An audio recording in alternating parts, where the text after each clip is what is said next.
La venganza de la chef, una historia de resistencia y triunfo culinario. Me llamo Isabel Chen, pero todos me conocen como Isa. Desde que tengo memoria, la cocina ha sido mi santuario, mi refugio creativo y la forma en que expreso amor. Crecí en un hogar chino-español en Usera, Madrid, donde mis padres trabajaban largas jornadas en su bazar, y prácticamente me crié sola en nuestra pequeña cocina, aprendiendo a cocinar con vídeos de YouTube y el recetario desgastado que me dejó mi abuela.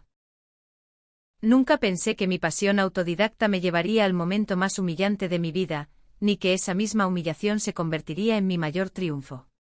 Capítulo 1. El amor sazonado con esperanza. Después de 2 años saliendo con Miguel Blanco, creí haber encontrado finalmente a alguien que apreciaba mis creaciones culinarias, la forma en que mezclaba mi herencia china con sabores españoles modernos. Siempre elogiaba mi cocina, pedía repetir y me decía que fácilmente podría abrir mi propio restaurante algún día. Por eso me emocioné tanto cuando finalmente me invitó a cocinar para la cena mensual de su familia. Su madre, Elena Blanco, era una respetada restauradora en nuestra ciudad, y aunque siempre había sido fría conmigo, pensé que esta podría ser mi oportunidad de conectar con ella a través de nuestro amor compartido por la comida. Pasé días perfeccionando un postre especial. Una delicada panna cotta infundida con lichis y rosas, coronada con una salsa de caramelo de jengibre que honraba tanto mis raíces como mi creatividad. La cena comenzó tensa, pero parecía ir bien hasta que sirvieron el postre. Elena tomó un bocado, su rostro se contorsionó de disgusto antes de escupir dramáticamente en su plato de porcelana fina. La mesa quedó en silencio mientras me miraba fijamente y dijo en voz alta, lo suficientemente clara para que todos escucharan: no sabes cocinar. Mejor pide comida a domicilio. En ese momento, mientras el calor subía a mi rostro y las lágrimas amenazaban con derramarse, algo dentro de mí se endureció. Algo que susurraba: te voy a mostrar exactamente de lo que soy capaz. Capítulo 2. Las señales estaban ahí. Miguel y yo habíamos estado saliendo durante 2 años antes de esa cena fatídica y, mirando hacia atrás, las señales de alerta estuvieron ahí desde el principio. Solo estaba demasiado cegada por el amor para verlas claramente. Cuando nos conocimos en una barbacoa de un amigo común, Miguel se había quedado genuinamente impresionado por las alitas de pollo con 5 especias que había traído. Esto es increíble, había dicho, volviendo por terceras y cuartas porciones. Mi madre tiene blanco centro, pero ni siquiera su chef hace el pollo tan bueno. Su cumplido me había hecho brillar de orgullo, especialmente viniendo de alguien cuya familia estaba tan profundamente arraigada en el mundo culinario.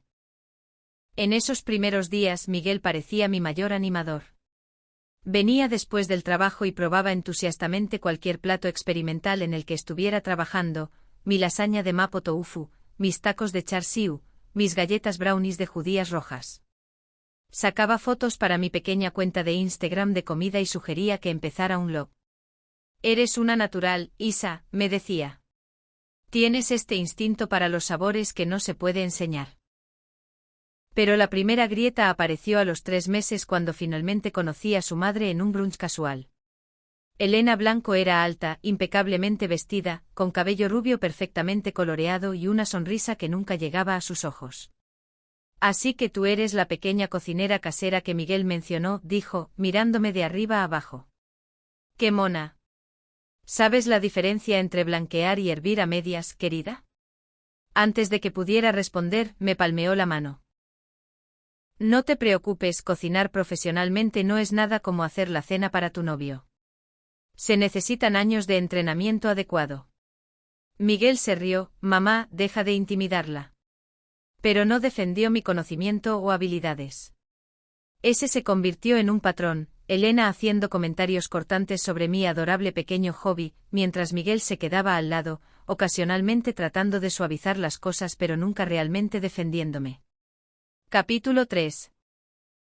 La campaña de desprecio. Traté de ganar su aprobación llevando platos a las reuniones familiares, pero ella siempre los arreglaba en su cocina antes de servirlos, añadiendo más sal, cambiando la presentación o a veces transformándolos tan completamente que eran irreconocibles. Solo te ayudo, decía con esa sonrisa fría. Cuando has estado en el negocio tanto tiempo como yo, estos ajustes se vuelven segunda naturaleza. Mientras tanto, en casa, noté que Miguel lentamente adoptaba el tono crítico de su madre. Esta pasta está un poco pasada, ¿no crees? ¿O no piensas que necesita más condimento? Comentarios pequeños que individualmente parecían inofensivos, pero colectivamente comenzaron a erosionar mi confianza. El fantasma de mi infancia flotaba detrás de estos momentos. Recuerdos de enseñarme a cocinar en nuestro apartamento vacío mientras mis padres trabajaban dobles turnos en su tienda de conveniencia, dejando notas sobre qué debía calentar para la cena. En aquel entonces cocinar había sido mi forma de crear el hogar que anhelaba. Ahora se estaba convirtiendo en un campo de batalla donde constantemente tenía que demostrarme. Capítulo 4. Escalada de humillaciones durante el siguiente año. Los ataques de Elena a mis habilidades culinarias se volvieron más frecuentes y punzantes, evolucionando de indirectas sutiles a desestimaciones directas. En una barbacoa familiar del Día de la Hispanidad, traje mi especialidad de pollo frito con aceite de chile, una receta que me había llevado meses perfeccionar. Mientras otros invitados se servían segundas porciones, Elena anunció en voz alta que necesitaba rescatar mi plato. Desapareció en la casa con mi bandeja y regresó 15 minutos después con mi pollo ahora ahogándose en algún tipo de salsa cremosa espesa que completamente abrumaba el delicado equilibrio de especias que había creado. Ahí, anunció. Ahora es comestible. Cuando la hermana de Miguel, Alicia, estaba compilando un libro de recetas familiares para regalos navideños, me emocioné cuando me pidió que contribuyera con una receta. Envié la receta de char siu de mi abuela que había modernizado con un glaseado de café y 5 especias. Cuando el hermoso libro encuadernado se distribuyó en Navidad, lo hojeé ansiosamente solo para descubrir que mi receta no estaba por ninguna parte. Más tarde Alicia me mostró disculpándose un mensaje de Elena. No incluyas las recetas amateur de Isa. No han sido probadas adecuadamente y no tendré el nombre de mi familia asociado con una potencial intoxicación alimentaria. Capítulo 5. El regalo envenenado. La temporada navideña trajo otro incidente doloroso cuando Elena organizó una gran fiesta navideña en su casa. Me había ofrecido a traer el postre y pasé todo un fin de semana elaborando tartaletas individuales perfectas de yuzu con merengue suizo. En la fiesta, Elena las colocó en un rincón de la mesa de postres y las presentó como el pequeño experimento de Isa, advirtiendo a los invitados que eran únicas, mientras ofrecía su roscón de reyes profesionalmente hecho como alternativa confiable. Observé toda la noche cómo mis tartaletas permanecían intocadas mientras los invitados elogiaban el postre de Elena. Lo que dolía más que el comportamiento de Elena era ver la transformación de Miguel. El hombre que una vez había fotografiado entusiastamente mi cocina para redes sociales ahora frecuentemente comparaba mis platos desfavorablemente con los de su madre. Mamá usa caldo de hueso real en su cocido, no el de cartón, comentaba. Oh, esto está bueno, pero no es exactamente calidad de restaurante. El ejemplo más doloroso de la campaña escalante de Elena llegó en mi cumpleaños número 32. Miguel me dijo que su madre quería darme un regalo especial, lo que me hizo esperar que finalmente se estuviera acercando a mí. En cambio, me presentó un certificado de regalo para la clase de cocina de fin de semana de su restaurante, la que dirigía para principiantes completos. Pensé que era hora de que aprendieras los básicos adecuadamente, dijo mientras la familia de Miguel miraba. Todos tienen que empezar en algún lugar. Contuve las lágrimas mientras Miguel sonreía diciéndome lo generosa que estaba siendo su madre, completamente ciego a la humillación pública que acababa de servirme. Capítulo 6. Sabotaje profesional. Mientras los ataques personales de Elena eran lo suficientemente dolorosos, su campaña contra mí tomó un giro aún más oscuro cuando comenzó a socavar activamente mis aspiraciones profesionales. Mi trabajo diario era en marketing digital para una revista de negocios local, pero mi sueño siempre había sido abrir algún día un pequeño restaurante con mi cocina fusión chino-española. Animada por los comentarios positivos sobre los platos que compartía con amigos y compañeros de trabajo, comencé un blog de comida llamado Oriente y Olé, donde publicaba recetas e historias sobre los platos que representaban mi identidad cultural mezclada. El blog ganó un seguimiento modesto de alrededor de 5,000 visitantes mensuales. Nada enorme, pero lo suficiente como para que algunos negocios locales comenzaran a contactarme. Una pequeña galería de arte me pidió que preparara el catering para su inauguración mensual, y una boutique me pidió que proporcionara aperitivos para un evento de moda. Estas eran oportunidades diminutas con pago mínimo, pero representaban los primeros pasos hacia construir una reputación fuera de la cocina casera. Estaba emocionada hasta que ambos negocios misteriosamente cancelaron solo días antes de los eventos. El dueño de la galería admitió incómodamente que alguien de la Asociación Local de Restaurantes les había advertido sobre contratar a una cocinera sin certificación sin permisos adecuados de manipulación de alimentos, sugiriendo que podrían enfrentar problemas de responsabilidad. La dueña de la boutique fue más directa. Elena Blanco me llamó personalmente. No puedo permitirme estar en su lado malo en esta ciudad. Capítulo 7. La traición de Miguel. Cuando confronté a Miguel sobre la interferencia de su madre, su respuesta me sorprendió. Mamá solo está cuidando la reputación familiar, dijo defensivamente. El nombre Blanco significa algo en el mundo culinario. ¿Y si alguien se enfermara por tu comida? ¿Has considerado eso siquiera? Le recordé que tenía todas las certificaciones y permisos adecuados, pero él simplemente se encogió de hombros.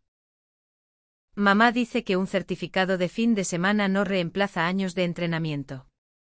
El socavamiento continuó cuando decidí solicitar un préstamo de pequeños negocios para potencialmente abrir un puesto de comida en el mercado local de Mercado de San Miguel. Había pasado semanas preparando mi plan de negocios, proyecciones financieras y conceptos de menú. La oficial de préstamos, inicialmente entusiasmada con mi solicitud, me llamó 3 días después con un cambio abrupto de tono. Lo siento, pero no podremos seguir adelante, dijo rígidamente. Tras una revisión adicional, no creemos que su concepto sea viable en el mercado actual. Más tarde me enteré a través de un amigo en banca que Elena tenía conexiones de golf con el gerente regional del banco y había expresado preocupaciones sobre mis calificaciones. Capítulo 8. Espiral de autoduda. Mientras mis puertas profesionales continuaban cerrándose una por una, me encontré cayendo en espiral hacia la autoduda. Tal vez Elena tenía razón. Tal vez mi cocina no era lo suficientemente buena. Tal vez me estaba engañando pensando que podía competir en un ambiente culinario profesional sin entrenamiento formal.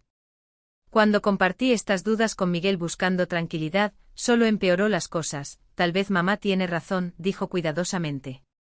Ha estado en este negocio durante 30 años. Puede detectar talento y problemas que otros no ven. Esa noche me quedé en nuestra cocina mirando las paredes cubiertas con estantes de libros de cocina e ingredientes especiales que había coleccionado a lo largo de los años.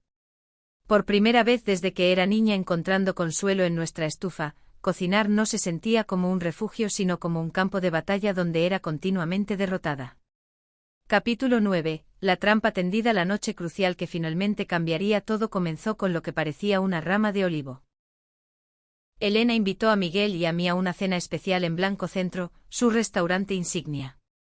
Me gustaría que traigas un plato tuyo, me dijo por teléfono, su voz inusualmente cálida. Algo que represente tu mejor trabajo. Creo que es hora de que dejemos nuestras diferencias atrás. Era sospechosa pero esperanzada. Tal vez finalmente estaba reconociendo mis esfuerzos. Miguel estaba extasiado, convencido de que su madre estaba tratando de hacer las paces, ¿ves? Te dije que acabaría por cambiar de opinión, dijo besándome la mejilla. Esto es enorme, Isa. Mamá nunca invita a no profesionales a contribuir a cenas en Blanco Centro. Durante 3 semanas dediqué cada momento libre a crear el plato perfecto. Decidí hacer una interpretación modernizada de las albóndigas cabeza de león de mi abuela. Delicadas esferas de cerdo infundidas con jengibre, cebolleta y vino de arroz, pero actualizadas con un glaseado de ajo negro y servidas sobre un puré sedoso de calabaza cabocha con chalotas crujientes y microcilantro. Era un plato que honraba mi herencia mientras mostraba mi enfoque creativo hacia los sabores tradicionales. Practiqué la receta 12 veces ajustando las proporciones, perfeccionando la textura, cronometrando cada componente para que viajara bien al restaurante y aún estuviera en su punto máximo al servirse. Capítulo 10. Ejecución pública. La noche de la cena llegamos a Blanco Centro con mi creación cuidadosamente empaquetada. El restaurante era el orgullo y alegría de Elena. Un espacio elegante con manteles blancos, candelabros de cristal y servicio impecable que había ganado consistentes reseñas de 4 estrellas durante más de una década. Al entrar, inmediatamente sentí que algo estaba mal. El comedor privado estaba lleno no solo con familia, sino con unas 15 personas que no reconocía. Miguel susurró que eran solo algunos amigos del sector de su madre. Mi estómago se hundió cuando divisé a Martín Rivas, el notoriamente brutal crítico gastronómico del periódico de la ciudad, y a Sofía Kim, una influyente bloguera de comida cuyas reseñas podían hacer o romper un nuevo restaurante. Esto no era una cena familiar. Era una ejecución pública calculada. Elena nos saludó con encanto practicado, tomando mi plato y entregándoselo a su sous chef con instrucciones de emplatarlo adecuadamente. Mis protestas murieron en mi garganta mientras nos sentaban en el centro de la mesa con Elena en la cabecera y sus invitados del sector estratégicamente esparcidos alrededor nuestro. A lo largo de la comida de múltiples platos, la tensión se construyó mientras cada uno de los exquisitos platos de Elena era servido, ganando murmullos de aprobación de los críticos. Finalmente llegaron mis albóndigas, bellamente emplatadas pero notablemente diferentes de mi diseño, las porciones más pequeñas, la presentación más vertical y precaria de lo que había intencionado. Elena se levantó golpeando su copa para llamar la atención, y ahora algo especial. La novia de mi hijo Isa se imagina que es cocinera y ha preparado su versión de una albóndiga china para nosotros esta noche. La condescendencia en su voz era inconfundible. Tomó un bocado teatral y lo que pasó después aún se reproduce en cámara lenta en mi memoria. El rostro de Elena se contorsionó de disgusto. Agarró su servilleta y escupió la comida sin hacer ningún intento de ser discreta. Dios mío, dijo en voz alta, su voz llevándose por la habitación ahora silenciosa. No sabes cocinar. Algunas personas simplemente no tienen el talento. Mejor pide comida a domicilio. Las risas ondularon por la habitación mientras mi rostro ardía de humillación. Miré a Miguel desesperadamente esperando que me defendiera, pero se quedó congelado, los ojos en su plato. Los críticos intercambiaron miradas, algunos incómodos, otros divertidos por el drama. Me levanté abruptamente casi tirando mi silla, disculpen. Logré susurrar antes de huir del comedor con lágrimas corriendo por mi rostro. Capítulo 11. El final de todo. Esperé afuera en el frío durante casi una hora antes de que Miguel finalmente emergiera. No deberías haberte ido así, dijo su voz tensa de molestia. Me avergonzaste. Cuando le pregunté cómo pudo quedarse sentado mientras su madre me humillaba públicamente, su respuesta destrozó lo que quedaba de nuestra relación. Isa, necesitas aceptar la opinión profesional de mamá. Estaba tratando de ahorrarte tiempo en algo para lo que simplemente no tienes aptitud. Eso es lo que hace la familia, te dice la verdad incluso cuando duele. Tomé un taxi a casa sola esa noche, empaqué una maleta mientras Miguel aún estaba en el restaurante de su madre y me registré en un hotel. Nuestra relación de 2 años no terminó con una pelea sino con un mensaje de texto: tu madre no solo es cruel, está equivocada. Y tú eres un cobarde por no ver ninguna de esas cosas. Capítulo 12. La oscuridad más profunda. Las semanas siguientes a esa cena catastrófica marcaron el periodo más oscuro de mi vida. Me mudé del apartamento que había compartido con Miguel y encontré un pequeño estudio al otro lado de la ciudad, tan lejos del imperio culinario de Elena como pude llegar mientras mantenía mi trabajo de marketing. La primera noche en mi nuevo lugar me quedé en la pequeña cocina y no pude ni siquiera hervir agua para té. Cada utensilio de cocina que desempaqué se sentía contaminado por la voz de Elena. No sabes cocinar. Subsistí con pizza a domicilio, comidas congeladas para microondas y cereal comido directamente de la caja. Mi cuenta de Instagram, una vez apasionada documentando mis creaciones culinarias, quedó inactiva. Mi blog de comida permaneció intocado mientras los comentarios se acumulaban preguntando dónde había ido. No podía soportar mirarlos, convencida de que todos solo estaban siendo amables con la patética amateur que pensó que tenía talento. Los fines de semana eran los peores. Antes habían estado llenos de visitas al mercado, sesiones de cocina experimental y cenas donde probaba nuevas recetas con amigos. Ahora dormía hasta el mediodía, veía televisión sin sentido y saltaba cada vez que mi teléfono sonaba con mensajes de amigos preocupados. ¿Quieres venir a cenar? Preguntaban, o peor, extraño tu cocina. ¿Cuándo nos vas a invitar de nuevo? No podía enfrentarlos, no podía explicar cuán completamente había sido destrozada mi confianza. ¿Qué diría? ¿Que la madre de mi novio había declarado públicamente que no tenía talento? ¿Que estaba cuestionando si toda mi identidad culinaria había sido una fantasía autoengañosa? Capítulo 13. El punto más bajo. 6 semanas después de mi exilio culinario autoimpuesto toqué fondo absoluto. Era Año Nuevo lunar, un momento cuando normalmente pasaría días preparando un banquete honrando tanto tradición como innovación. En cambio, me senté sola en mi apartamento mirando un cartón de arroz frito frío del restaurante chino-español de abajo. Por impulso, fui a mi armario donde había guardado todo mi equipo de cocina y saqué el cuchillo de mi abuela, el que había traído de China, su hoja desgastada por décadas de uso. Saqué cebolletas, jengibre y ajo, la santísima trinidad de la cocina china, planeando hacer las simples tortitas de cebolleta que fueron el primer plato que me enseñó. Pero cuando posicioné el cuchillo sobre las cebolletas, mi mano tembló tan mal que no pude hacer un corte limpio. La voz de Elena resonó en mi cabeza. «No sabes cocinar». Dejé el cuchillo y sollocé, deslizándome al suelo de la cocina donde lloré hasta que no quedaron lágrimas. Esa noche tiré los ingredientes frescos y cené cereal, creyendo que tal vez Elena había tenido razón todo el tiempo. Capítulo 14. El rayo de esperanza. 3 meses después de la cena desastrosa en Blanco Centro, aún estaba pasando por los movimientos de la vida diaria sin ninguna alegría real cuando mi compañera de cuarto de la universidad, Alex Thompson, me llamó de la nada. Alex trabajaba para una firma de capital privado especializada en inversiones de restaurantes y no habíamos hablado en casi un año. Isa Chen, eres más difícil de contactar que un chef con estrella Michelin un sábado por la noche, bromeó cuando finalmente contesté. Hicimos planes para encontrarnos para café ese fin de semana, y por primera vez en meses sentí un destello de algo más que entumecimiento. Cuando nos encontramos en un pequeño café lejos del territorio culinario de Elena, la mente financiera aguda de Alex rápidamente detectó que algo estaba mal. Te ves terrible y no has mencionado comida ni una vez en 45 minutos, observó sin rodeos. Eso es como que no respires. Toda la historia salió a borbotones. El socavamiento sistemático de Elena, la traición de Miguel, la humillación pública y mi subsecuente parálisis culinaria. Alex escuchó sin interrumpir, su expresión cambiando de shock a indignación. Cuando terminé, se inclinó hacia adelante con una intensidad que me sobresaltó.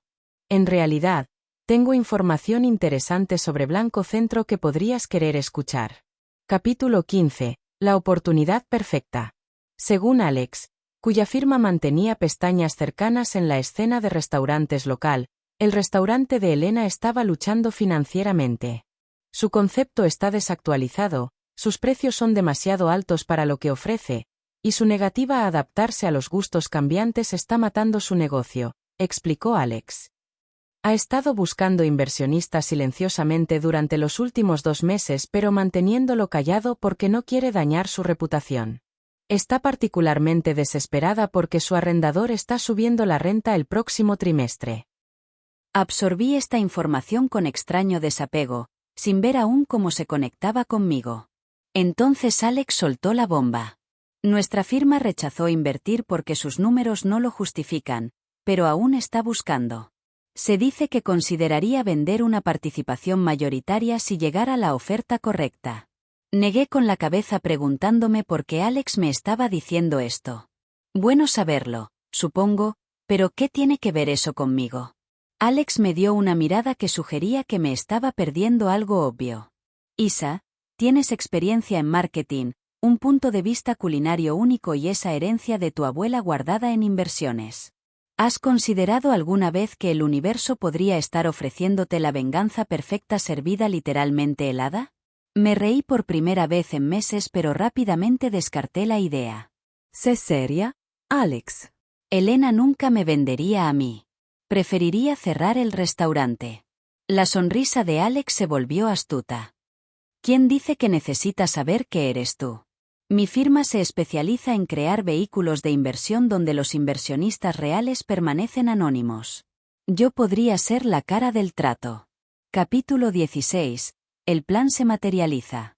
La conversación parecía puramente hipotética hasta 3 días después cuando Miguel me contactó para recoger algunas de sus cosas que aún tenía guardadas.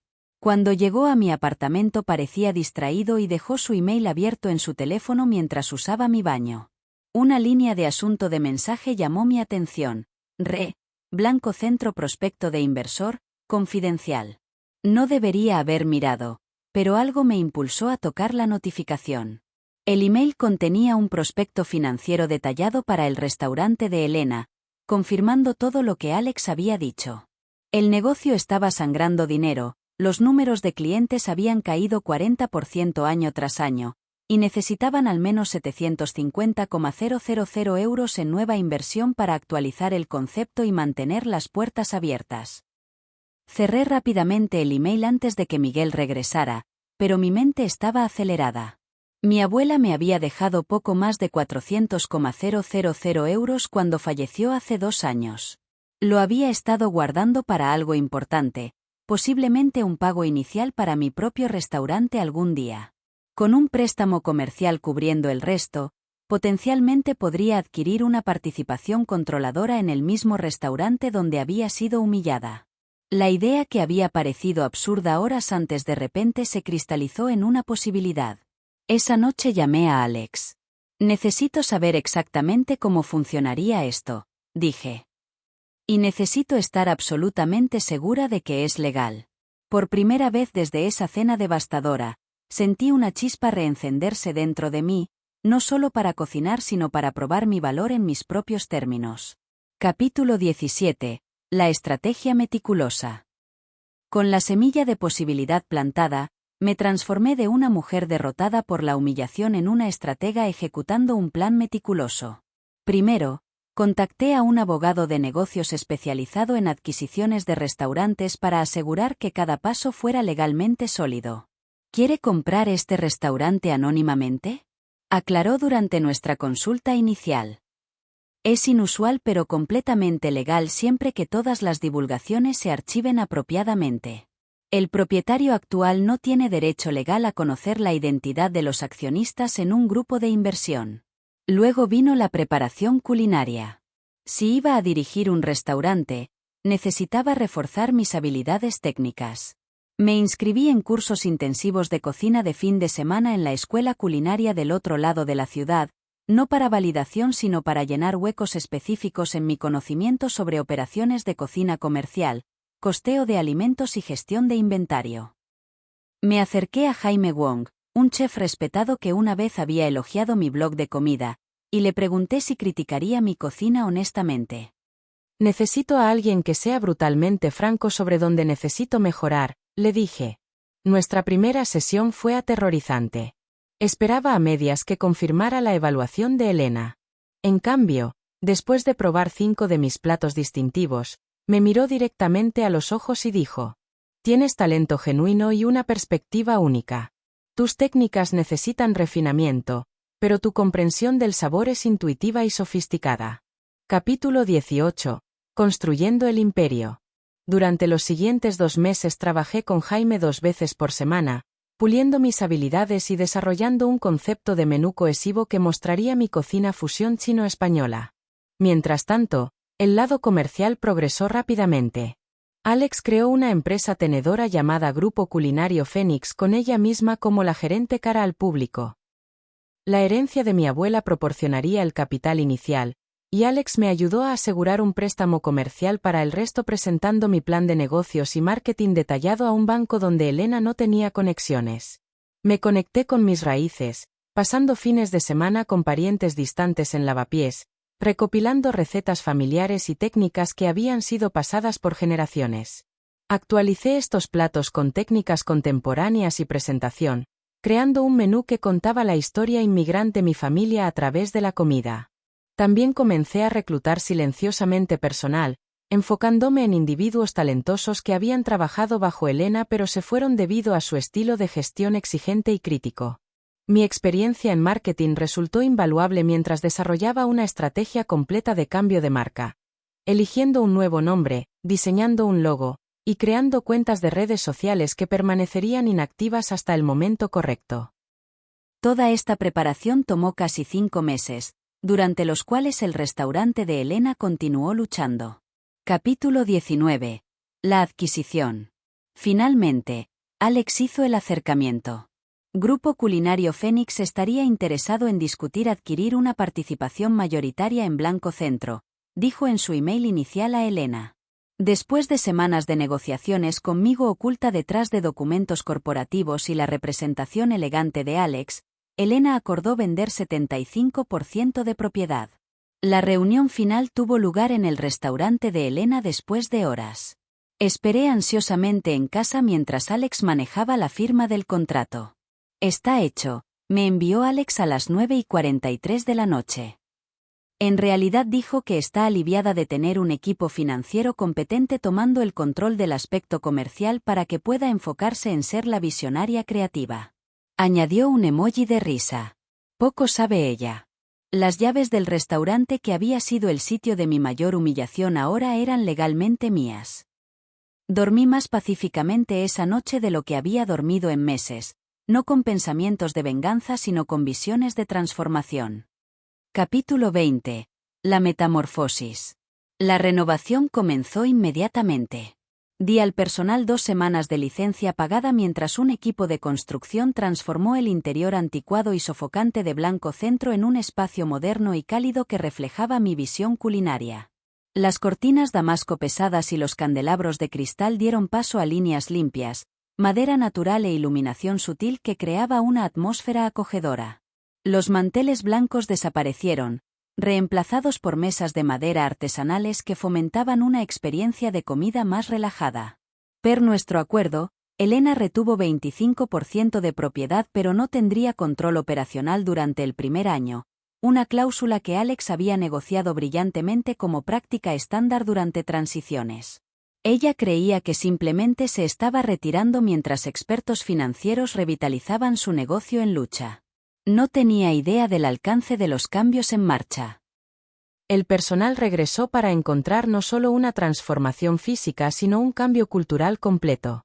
Me presenté como la nueva chef ejecutiva y socia gerente, observando sus rostros registrar shock y luego, a menudo, satisfacción apenas velada. Muchos habían sufrido bajo el estilo de gestión crítico de Elena y recibieron bien el cambio. Te recuerdo, dijo Diego, un talentoso sous chef que había estado con el restaurante durante años. Tú eres la que trajo esas albóndigas increíbles esa noche. La chef Elena estaba equivocada sobre ti. Ese plato era excelente. Capítulo 21. Chen Fusión nace. Con el equipo reunido, compartí mi visión. Reabriríamos como Chen Fusión, un restaurante celebrando la experiencia inmigrante a través de comida que honraba tradición mientras abrazaba innovación. Cada plato contaría una historia, mi historia, la historia de mi familia, y por extensión, la historia española de mezcla cultural y adaptación. Pasamos 2 semanas intensivas entrenando juntos, conmigo trabajando junto a cada miembro del personal en lugar de por encima de ellos. Animé su input, incorporé sus ideas, y fomentamos una cultura de cocina colaborativa que contrastaba marcadamente con el enfoque jerárquico de Elena. Detrás de escenas, la campaña de marketing estaba ganando momentum. Los blogs de comida locales recibieron invitaciones misteriosas a una experiencia de comida transformativa, y nuestras cuentas de redes sociales comenzaron a soltar vislumbres tentadores de nuevos elementos del menú. La respuesta fue inmediata y entusiasta. Las reservaciones para nuestra noche de apertura se llenaron dentro de horas del anuncio. 2 días antes de la gran reapertura, envié una invitación personal a Elena y Miguel para una cena de vista previa especial para honrar el legado del restaurante mientras celebraba su futuro. Capítulo 22. La noche de la verdad. En la noche de apertura me quedé en la cocina de lo que ahora era Chen Fusión, inspeccionando el equipo mientras se preparaban para el servicio. El menú presentaba platos como costilla de res con 5 especias y maíz de pimienta de Sichuan, arancini de mapo tofu, y las albóndigas cabeza de león de mi abuela, el mismo plato que Elena había escupido, ahora refinado y perfeccionado.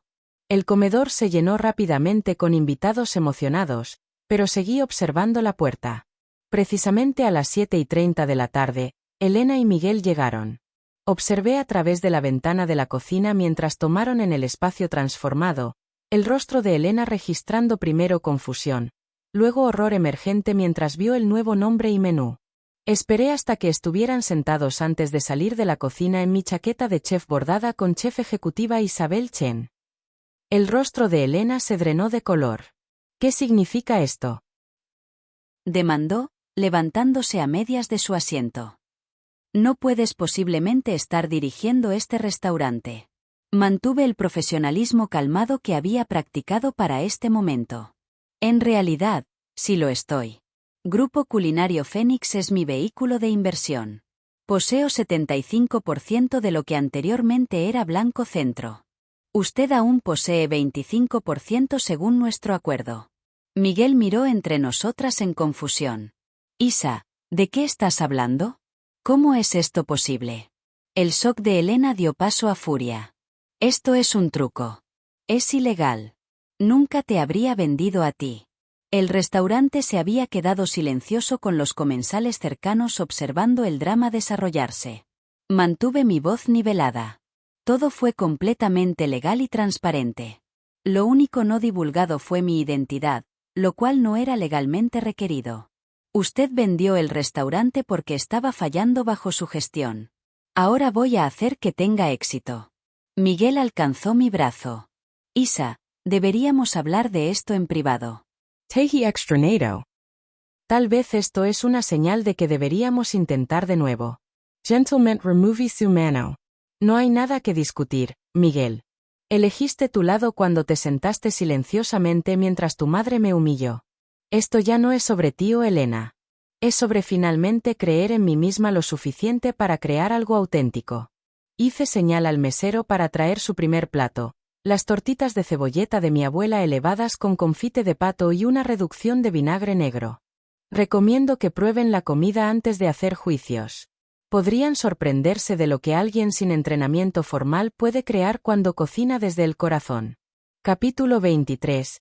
El triunfo absoluto. En los 6 meses siguientes a esa noche de apertura confrontacional, Chenfusión se transformó de una apuesta audaz en una historia de éxito certificada. La primera reseña profesional apareció 3 semanas después de nuestra apertura con el titular Renacimiento. Chenfusión respira nueva vida en la escena culinaria cansada. Martín Rivas, el mismo crítico que había presenciado mi humillación en manos de Elena, escribió. La chef Isabel Chen aporta una voz fresca y auténtica al panorama gastronómico de la ciudad. Su innovadora cocina chino-española habla volúmenes sobre identidad cultural, legado familiar y resistencia personal. Cada plato cuenta una historia, y es una que vale la pena escuchar. Las reservaciones se volvieron cada vez más difíciles de asegurar mientras se esparcía la palabra sobre nuestro concepto único y la calidez de nuestra experiencia gastronómica. Nuestro servicio de almuerzo de días laborables, algo que Elena había abandonado años atrás como no rentable, se volvió particularmente popular entre jóvenes profesionales buscando sabores que se sintieran tanto confortantes como emocionantes. El éxito del restaurante se extendió más allá del comedor. Nuestra presencia en redes sociales explotó mientras los invitados compartían fotos de sus comidas, particularmente nuestros platos de serie patrimonial que emparejaban técnicas de cocina china tradicionales con ingredientes locales españoles. Mi seguimiento en línea, una vez una pequeña comunidad de entusiastas de la comida, creció a más de 50,000 seguidores comprometidos que resonaron con la historia de fusión cultural y triunfo personal subyacente a nuestro concepto. Capítulo 24. La validación financiera. La validación financiera siguió pronto la aclamación crítica. Dentro de 4 meses no solo habíamos recuperado la inversión inicial, sino que habíamos comenzado a generar una ganancia que excedió el rendimiento del restaurante bajo la gestión de Elena en casi 30%. Los aspectos comerciales que Elena había descuidado, pedidos en línea, un programa de vinos curado, eventos especiales y clases de cocina. Todos contribuyeron a un flujo de ingresos diversificado que fortaleció nuestra base financiera. Mientras el restaurante florecía, me encontré sanando de maneras inesperadas. La cocina que una vez había sido un sitio de humillación se convirtió en un lugar de alegría diaria y expresión creativa. Ya no cocinaba para probarme a otros sino para honrar mi herencia y compartir mi perspectiva única. La duda propia paralizante que me había paralizado después del rechazo público de Elena gradualmente se disolvió mientras presenciaba a los invitados genuinamente disfrutando mi comida.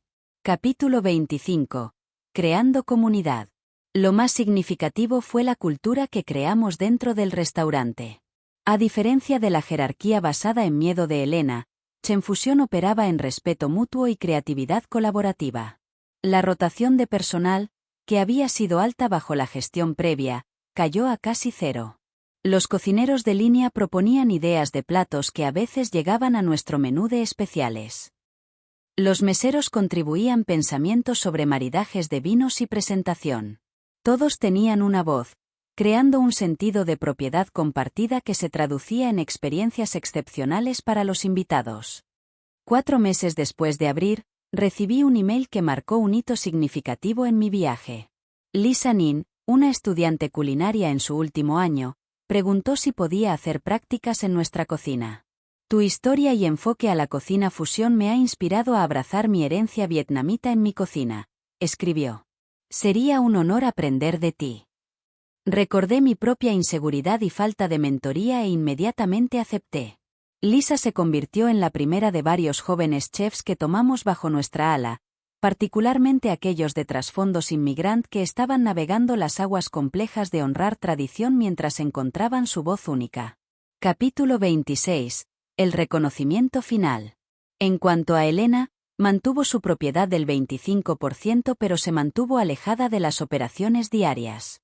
Ocasionalmente vería su nombre en la lista de reservaciones, siempre para una mesa en la esquina donde se sentaría con asociados de la industria evaluando silenciosamente nuestra comida y servicio. Nunca me habló directamente durante estas visitas, pero noté que siempre limpiaba su plato. 10 meses después de nuestra apertura, fui invitada a hablar en la conferencia anual de mujeres en artes culinarias.